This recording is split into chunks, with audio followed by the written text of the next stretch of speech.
mimi ni mwana Yanga, lakini kwa kazi kubwa iliyofanywa na Simba wanastahili na wao kupewa ndege ili waende kwenye fainali huko Morocco.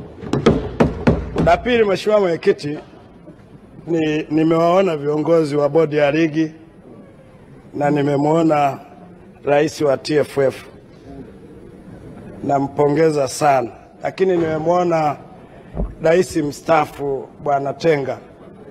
Mheshimiwa, nadhani Bwana Tenga ni mtu wa kuigwa sana kwenye tasnia ya michezo.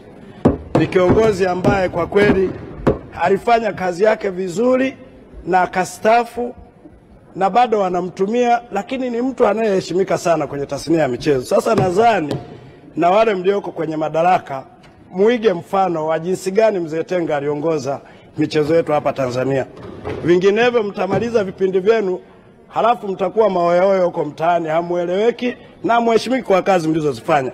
Mheshimiwa Mwenyekiti, namuuliza kaka yangu Kabudi,